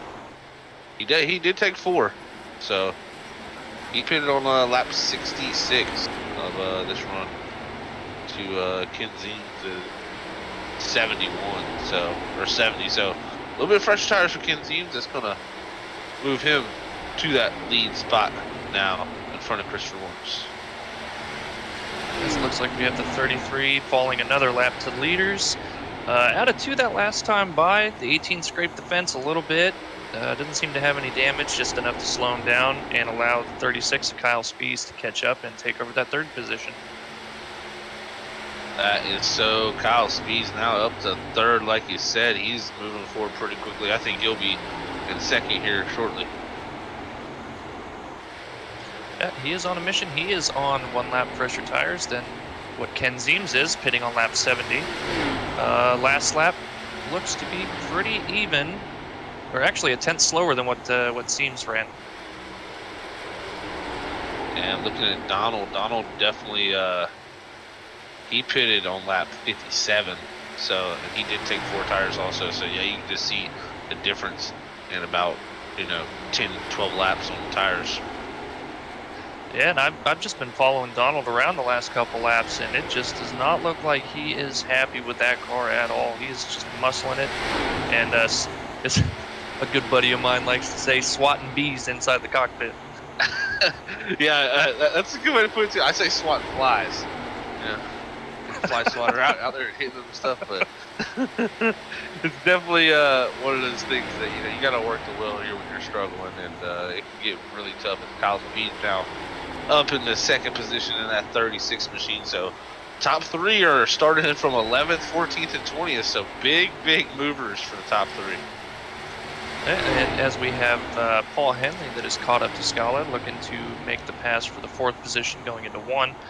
And these guys that are normally up front, they found their way after this long green flag run in this pit cycle. That they have Paul Henley now up into the 4th position by Donald Scala. And Donald's got a little bit of gap back to Robert, the 39, and also Dennis. So the 2 Warners. There, 39 and 49. Zach, looking at the times of the top 4 cars here,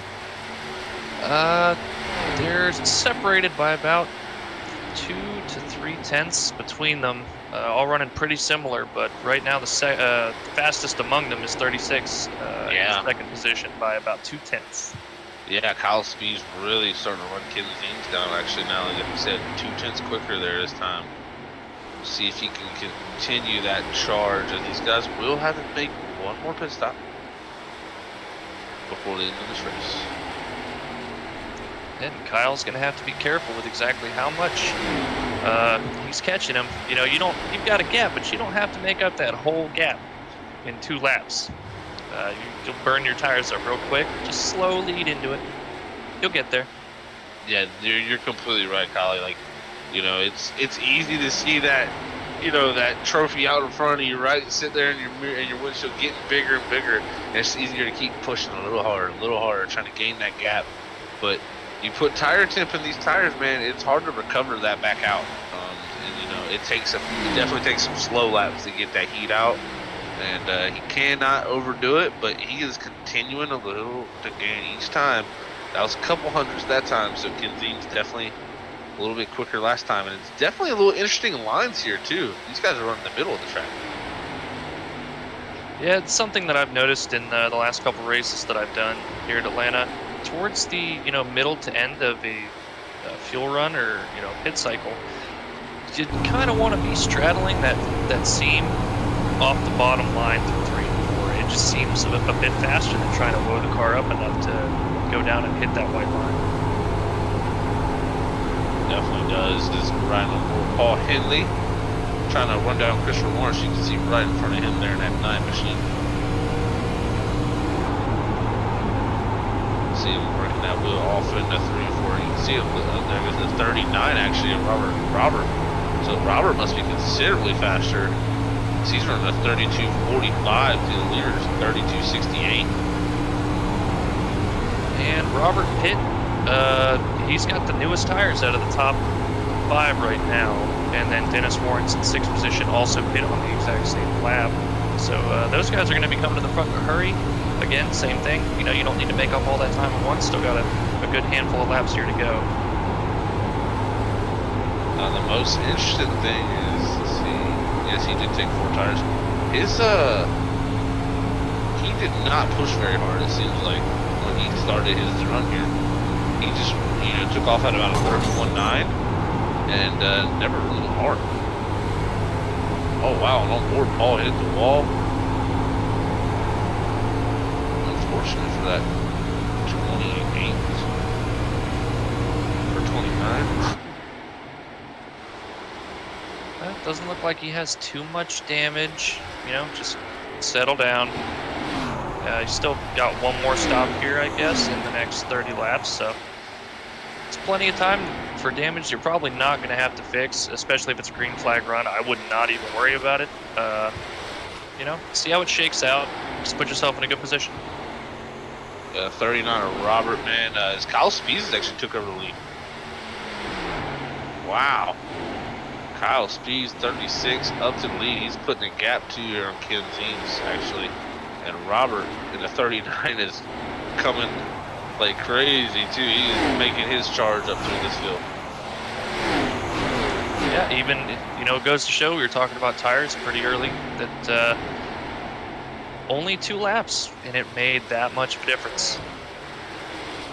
Yeah, and it really seems like, just looking at it, like I said, these guys up front, Kyle Speed's 31.01 on his first lap on 4 tires. Ken Zeems, 30.98 on his first lap on tires, and another 30.98 after that.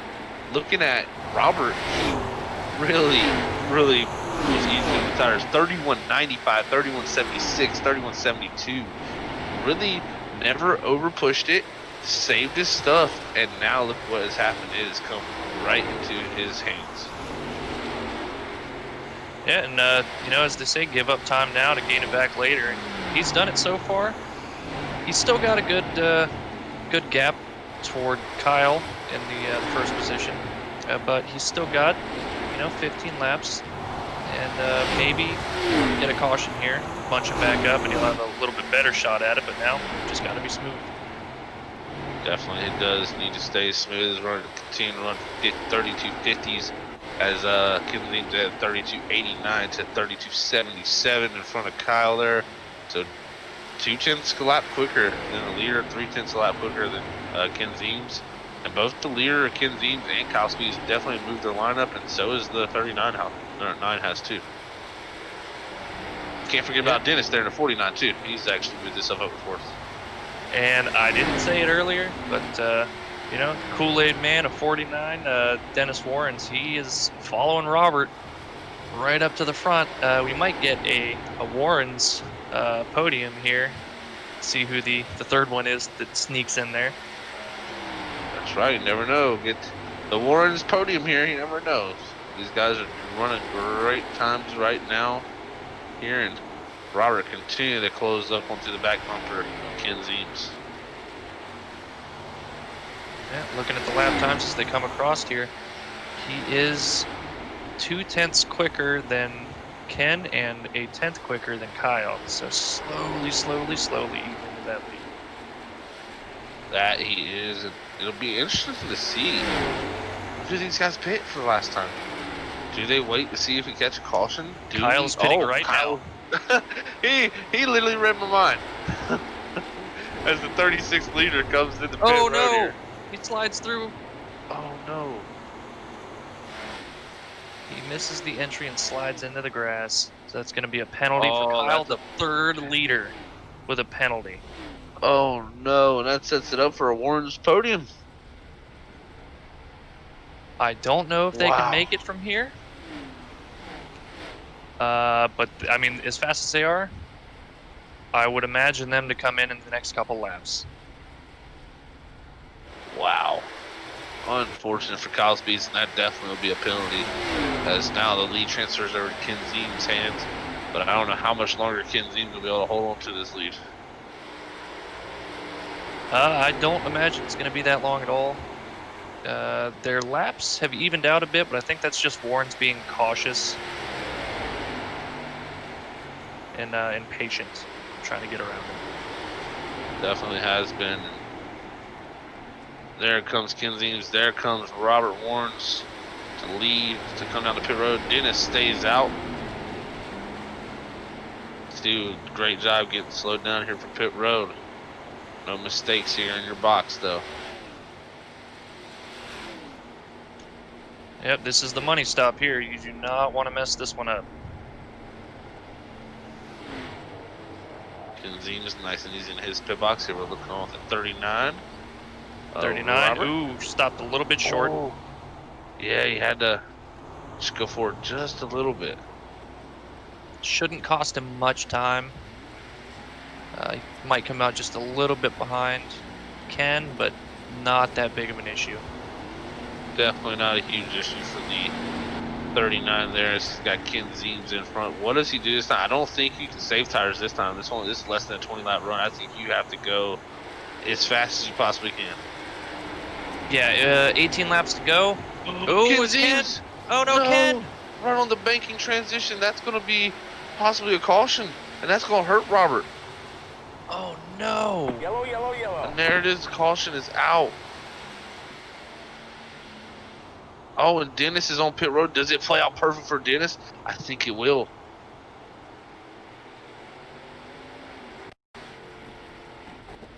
Wow. I think Joey Doucette is out a lap up. He's trapped everybody else a lap down. If he stays out, he's got one car to deal with. Yeah, this is interesting as we're looking at the replay for the caution here.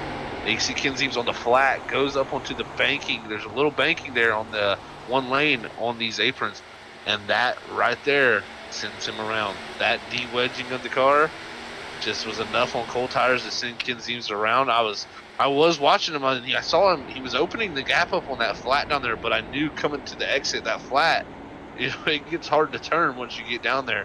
And the 39, Robert, was using that banking all the way around the corner of that apron. That's usually the preferred way, and you can see Ken Zeems just a little mistake, as Joey Doucette will pit here in that 35, which I think he has to, because he needs the fuel. If he pits under green, he will lose that lead. If he gets the caution, but yeah, it's such a catch-22 for him, I guess you could say.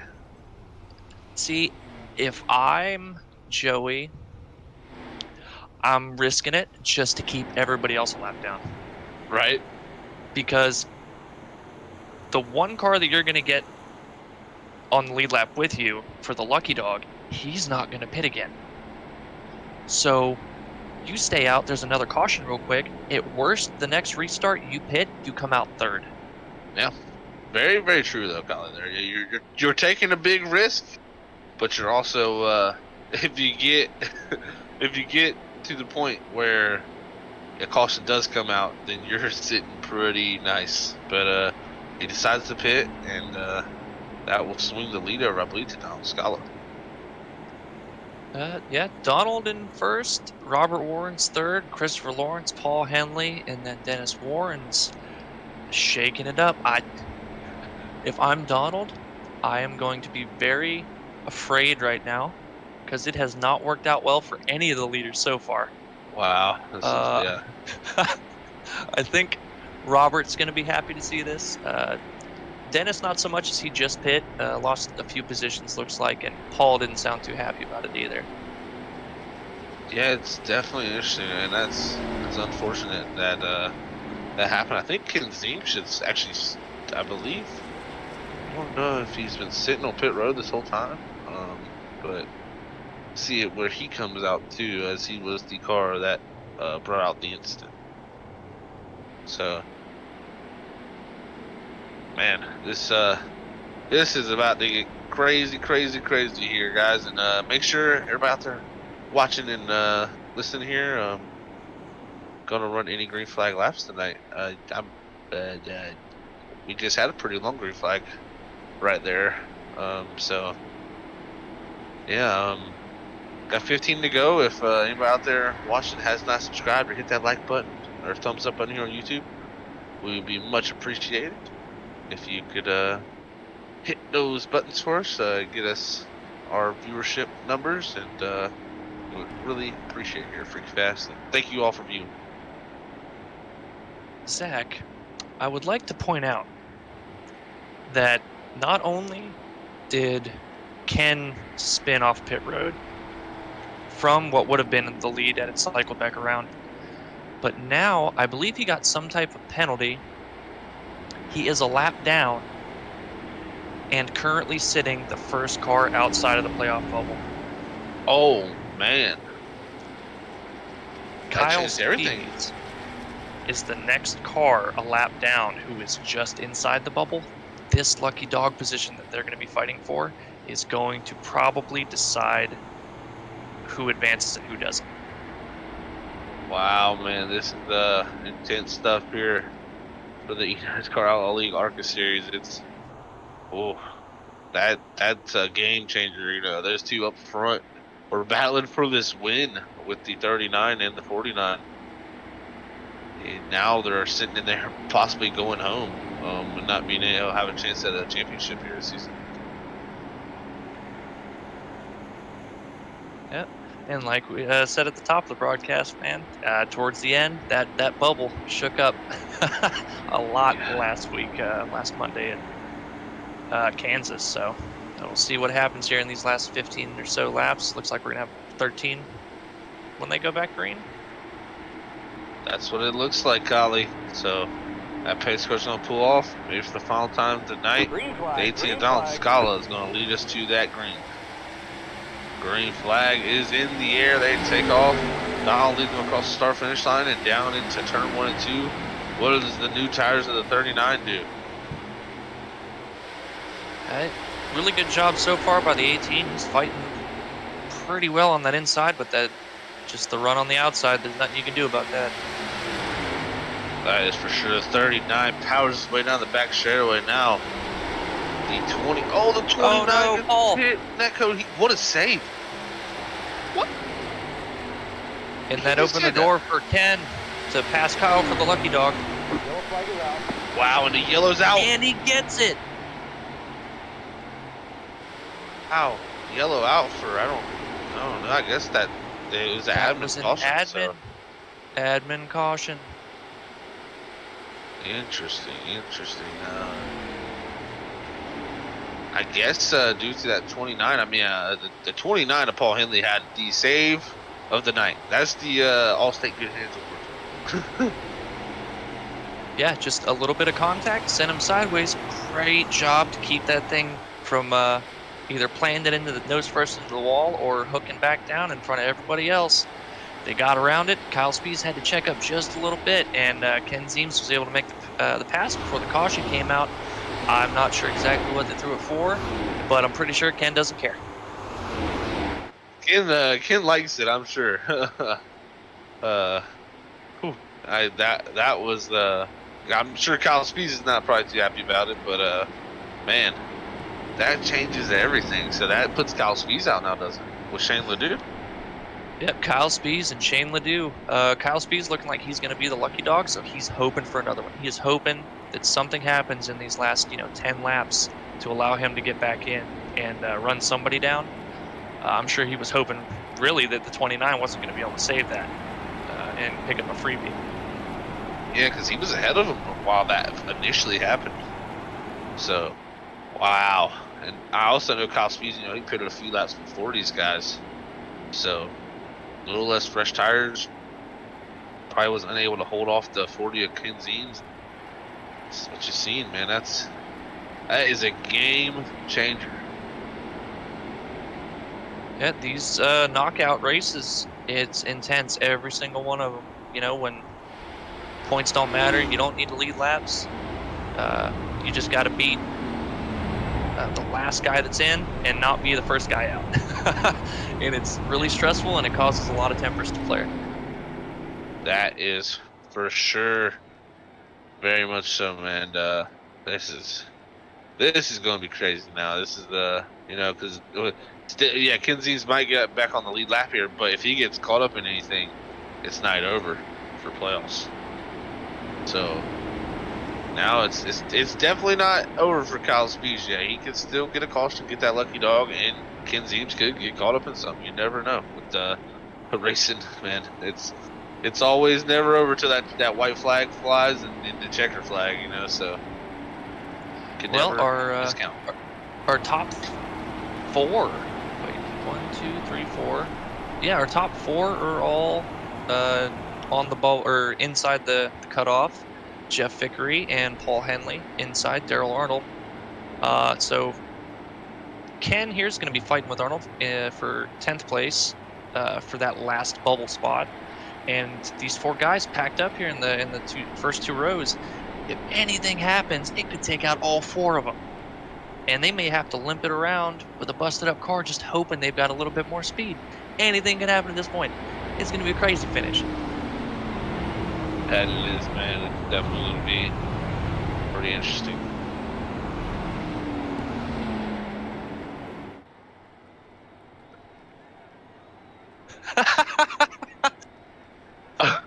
I don't know if the broadcast can hear that, but Robert's making fun of me. Kansas all over always. again. Yep. Kansas Auto Club, Atlanta. The Auto Club. Yeah. I complain about my luck being bad, but at least I've got better luck than Zach so far. Yeah. I mean, but you've had some terrible luck too, so. Oh, yeah. Definitely haven't had the greatest. Well, I'm actually, speaking of having a monkey on my back, I'm changing my paint scheme for the rest of the season because I'm trying to change something. I gotta do something. I don't know. It's crunch time for me when it comes to playoffs. So I know how these guys go for playoffs. So, and I don't know if I've ever missed a playoff in all of my league races. So, Zach, I'll tell you, not only might it change up your luck, but it'll make it a lot harder for Joseph to find you on the track. That's a good point. Joseph, oh God, he wants to scare me every race now, I think. But unfortunately, he got you this time. Well, fortunately for me. I'm not saying fortunately for you. I'm sorry. He had the audacity to blame it on me, too. You know what I say? Stay out the wall. But man, oh man, this is about to get crazy. You never know what's going to happen here. We got Robert Warren's leading, so Donald Scala in second, Christopher Moore's third, and Dennis Warren's in fourth, with Joey Doucette fifth. So, could be a big shake-up here. The Kool-Aid man could run through the wall and say, hey. Oh yeah. Oh yeah. But we'll see the pace car take its hard left here, turn onto the pace road. And, man, who's going to win this thing? Green. Barney waves the green flag. It's out. The 18. Oh, man, I think he lifted to make sure he didn't get out. A penalty. Whew. The 49 and Dennis in the middle. There, Kool-Aid. He's about to say, oh, yeah. And everybody else behind him's going, oh, no. Exactly. As the front two break away of Robert Lawrence and Christopher Lawrence, you got now the battle of 35 between the 18 and the 35 with the 49 right there too also. So Joey Doucette moving up into the top 3. And the whole time, Kyle saying, please wreck, please wreck. Wow, and even Ken Zeems now, he got the lucky dog. He had to restart all the way behind these guys, and he's still far ways behind Daryl Arnold. And we have there's a wreck, and I just spoke to Daryl Arnold. He's going around off of 2 guys with Shane Ledoux. Oh man, and that opens the door for Kyle Spees now. Wow. Man wreck? No, 30 of Daryl Arnold. No. We'll go back on the replay here. That's why we say it's never over till the fat lady sings, and she ain't sung yet. Well, that puts Kyle back on the lead lap. And if Daryl's car is still beat up, I don't think he's had any issues so far. He should have a fast repair. Very true. And the 17 gets a little tight. The 30 had to check up. I believe that was the 43 who got in the back of the 30, who sent him right in front of Shane Ledoux in the 5. And man, oh man, what a change of outcome this can play into the race here tonight.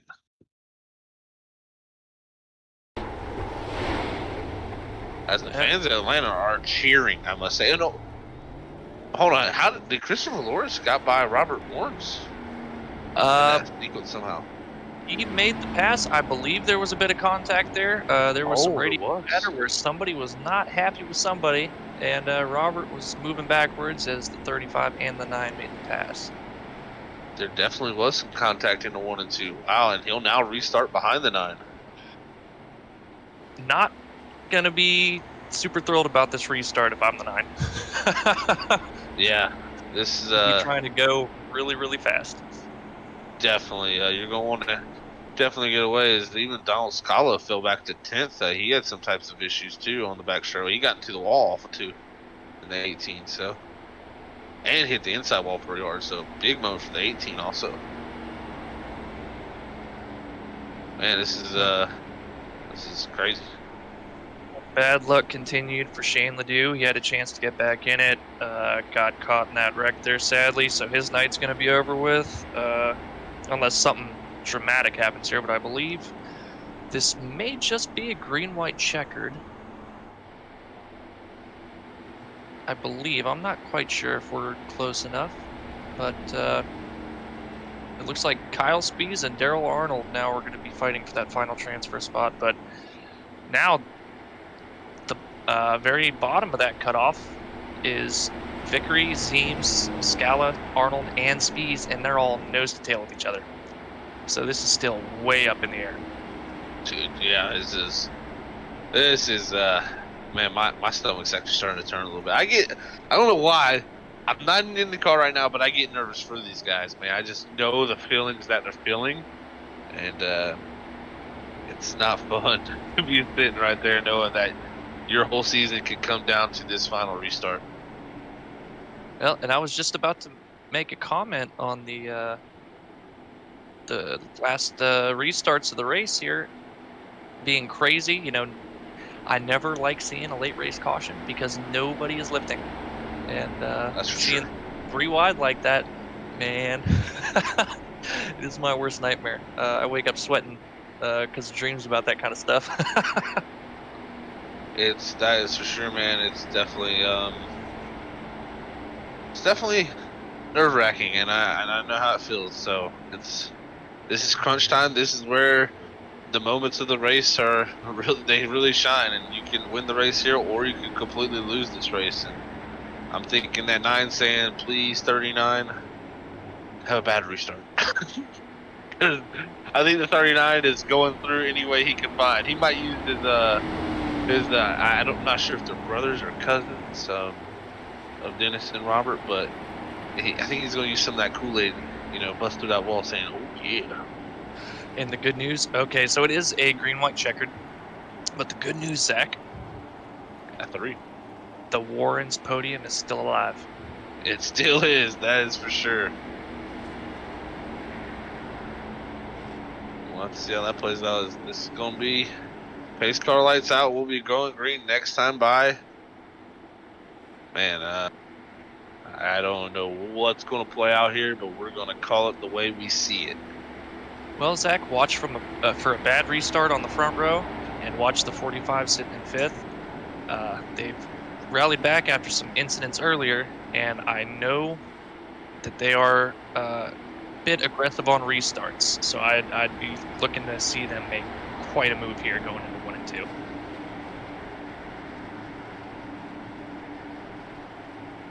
Yeah, the 39 is not gonna try to be very nice, I believe, to the 9 here after what just happened. So we'll have to see as that pace car pulls off to the left. Green, green, green. Green flag is in the air, maybe for the final time of the night. We have 2 more tips. If this one goes sour, we'll see. Oh, there's some contact in the back. The 17 gets into the wall. That checks up the 18, but everybody's good. The 49 into the wall. Oh no. Dennis gonna lose all those positions. No, not Kool-Aid, man. Christopher Lawrence holding on to the lead so far as they go down the back straightaway. That 39 says, I'm here. Can the 9 drive away? 9's going to slide up the racetrack a little bit. Here comes the 39. I don't think he's going to be too nice. Oh, and the 39 almost gets turned. Oh, and that's And the there goes the 45. In front of the field, the white flag should be in the air. And we will not have a yellow as the 35 goes around the outside, hits the 39, the 9. Where's the 30? Whoa. Where's the 39? I do not see the 35. The 40 of Ken Seams. He's going to win the race. Where did he come from? What did just happen? Where did the 39 go?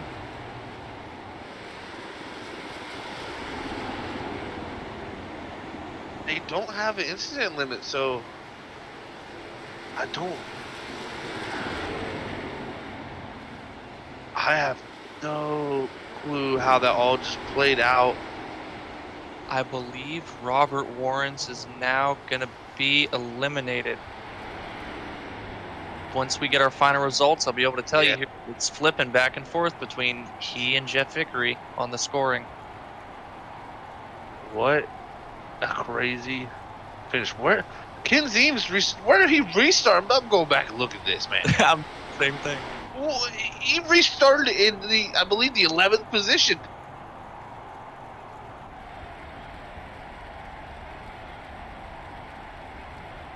Ninth. He restarted 9th.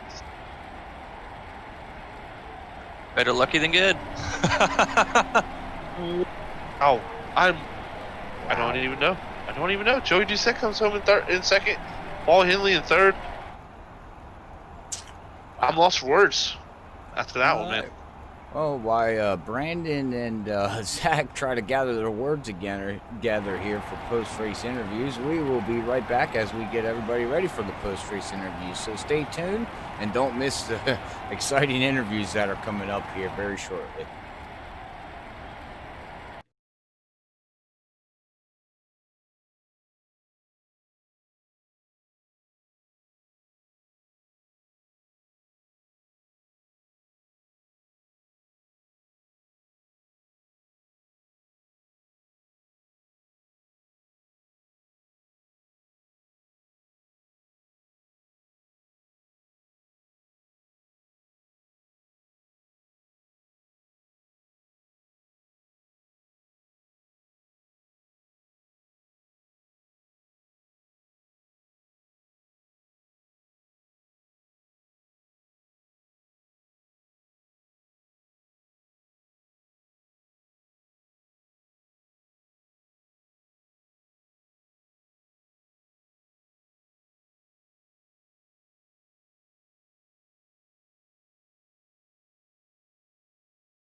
All right, we're back here with the NASCAR Outlaw League.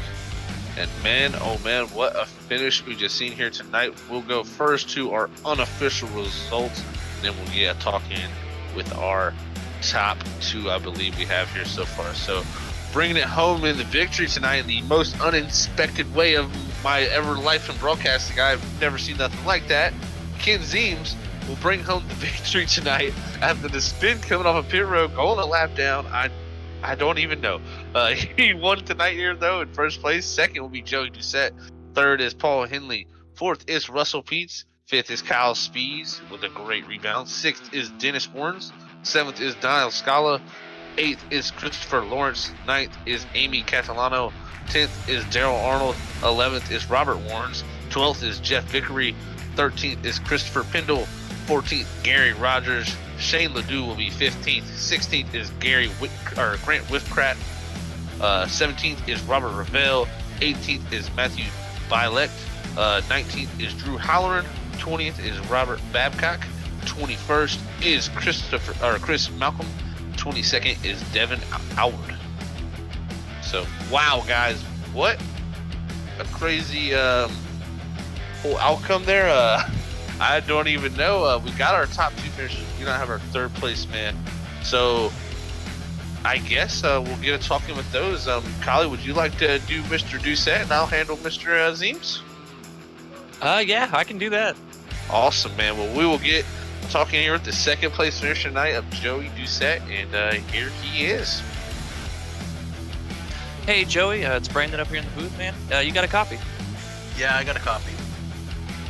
Well, that was a wild race. We had some quick cautions at the start, long green flag run mid-race, a bit of cautions at the end there to set up a crazy finish. You know, what was your mindset into this race? You know, we saw you at the front a good bit, then worked your way back towards the middle of the pack and a little bit lower, and then bounced right back up. You know, how'd you approach this race? Cautiously, because practice didn't seem too good. It was slick. All race long, you had to let off the gas so much to get your car around that corner. You're going to get loose off 2 or loose off 4, like a bunch of cars did, or hit the wall at least. But I just wanted to take it easy and work my way back up to second. And I did have the lead for a little bit, got loose on coming off 2, and I hit Christopher Lawrence. And I do feel apologize to him because these guys are racing for points. I'm racing for wins. And I look back at the replay. I'm going to have to show him that it was a little bit of that coat there. It didn't look like I touched him. But after that, I was gun-ho and got loose in 3. And then Mr. Zimes came in and took the race away from me. Well, it looked like a really class of the field type of night for a lot of guys. You know, playing the tire strategy. We talked about a little bit how it makes you look like a superhero on fresh tires. You know, were you planning on trying to save a set, you know, for the very end and maybe, you know, have one just in your back pocket when a lot of other guys didn't?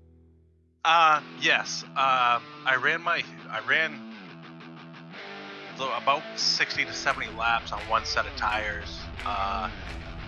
Got my first set around lap 70, 75. When came in, and that's how I got in the back. And then I worked my way up, and then I was like, oh no, I'm only like, I was 5 laps short on fuel. And then the green flag pit stop started to happen again, and that's when that caution came out, and I was the leader at the time, and I had that one set of tires left, and nobody had tires left. So I came in down and took my last set, and I started 6 and made my way up to the second. So I'll take what it is with fresh tires being king at Atlanta. Well, you know, you mentioned being the only car on the lead lap and the leader when that caution happened or the green flag stops. I made the comment, and I don't know if you had enough fuel to do it. I think you might have said that you were short, about staying out and being, you know, one of 2 cars on the lead lap. Did you think about it? Because I felt like that would have been an amazing strategy call there. I was trying. I was pushing in my clutch. I was shutting my car off in the corners, and I just wasn't really saving enough. I was losing too much time. The leaders were coming behind me, knowing the fact that they got to pit again. But if I'm already a lap down, trying to do that same strategy, I'm never going to catch back up. So I went pedal to the metal after that, and thankfully that caution came out and got me that second. So, Well, you did a really nice job playing the strategy, missing a few accidents, and come home second place. Before we let you go, is there anybody you want to give a shout out to or say hello to?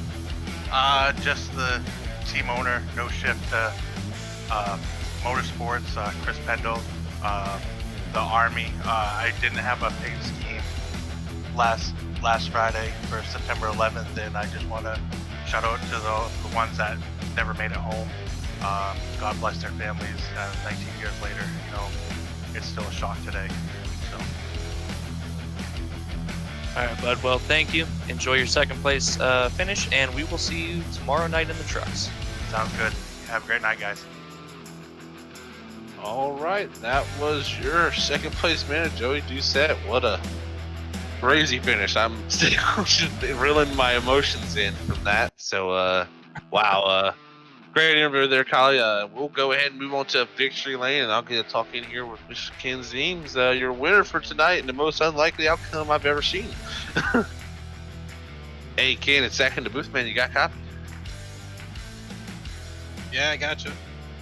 Well, man, I ain't gonna lie to you. I did not expect to be talking to you right now in victory lane tonight after those last 20 laps of this race. Really, just describe that last restart for us, man. How'd that all play out for you there? No, I didn't expect to be here neither. So I guess they say you're better to be lucky than good. So I guess I'll be lucky tonight. Yeah, but I messed up coming out of the pits there. The track's not level where the track meets the apron, and I got on the gas there and just lost it. So that's what screwed me up there. But yeah, I don't know. I got the white flag there, and everybody was wrecking in front of me. So just kind of dodged a few wrecks, and I couldn't believe it. Yeah, man, that was one for the books there. I definitely we were screaming and yelling coming off before, like, Ken's gonna win. What's going on? How did he come back to that? But even Kylie said what you said there. It's good to be lucky. It's better to be lucky than good. So he definitely brought that up, and luck was on your side there. But man, I gotta tell you, you had to navigate through a few of those, restarts there, and actually had to get your lap back through the lucky dog there after that incident coming off of pit road. How nerve-wracking was that? Because you were right on the edge of the bubble for the playoffs there, sitting in the lap down position. Yeah, well, yeah, I definitely thought I screwed myself there. I had a couple teammates in the race, and they just kept telling me just to stay with it, And I knew I was racing Kyle there for the lucky dog, and I got by him, and I think like a lap later, a caution came out, so I worked out. But yeah, it's still unbelievable finish. It must have been pretty exciting to watch, huh? Oh yeah, we didn't know what was going on first. So we had cars blinking out, disappearing, wrecking. We seen the 35 getting loose, and all of a sudden we noticed, oh wow, that's the 40 right here behind them. So, man, what an exciting finish y'all put on here tonight. That was literally mind blowing to watch. And again, congrats on the win here tonight, man. Well deserved. You ran up front most of the night. So really, before we let you go, man, for your victory after this crazy finish, anybody want to send a shout out to?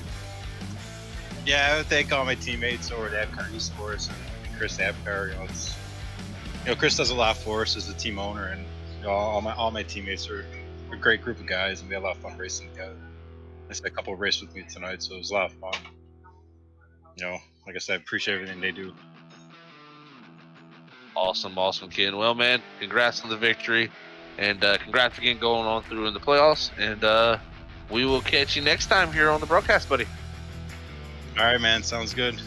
Thanks. All right. That was your victory, man, tonight of Ken Zeems. I'm still questioning how he got there. I'm about to go back and ride through his cockpit to just watch that one back over again because, wow, restarting ninth on that green-white checkered, you never expect to come out with the win. I'm pretty sure you can say that too, Kylie. So I tell you what, that's racing, though. That is the definition of racing. It's never over till that checkered flag waves, and he was the first one across the finish line. And man, I just don't even know what to say anymore. Yeah, Zach, if your engine's still working at full power, man, keep going, because something just like that can happen. You never know. You might have a wreck on the last lap. It just takes out everybody but you. Very, very true, man. Well, I think that's we're gonna go wrap it up here for tonight. Freaky Fast, and thank you for everybody tuning in. That is correct. Thank you, Brandon. Thank you, Zach, again for tonight's commentating. Hopefully everybody enjoyed the show here tonight. I know I sure did, and I know Zach and Brian did. So don't forget Brian. Did I just call you Brian? Yeah, you said Brian. Yeah. Thank you. Brandon. I was just waiting. I caught myself after I did it. That's why I laughed. Brandon and Zach, whatever. But we're going to move on. We'll be here tomorrow night, Zach and me in the booth, and maybe Brian will join me or Brandon. One of the two. Who One of the beasts. Yeah, one. Maybe the collie guy will join us tomorrow night, 7:50. Cool Cat Collie. Yeah, same place, same time, same league. Until then, we'd like to say thank you again on YouTube. Don't forget to hit that share button. Well, no, it ain't a share button. Yeah, you can share it, and you also can share it to your favorite platform, social media platform, whatever you would like to share it to your friends and family. And don't forget to hit that like and subscribe button. But until tomorrow, 7:50, we'd like to say God bless everybody. Love yous all. Peace out. Bye, guys. Bye.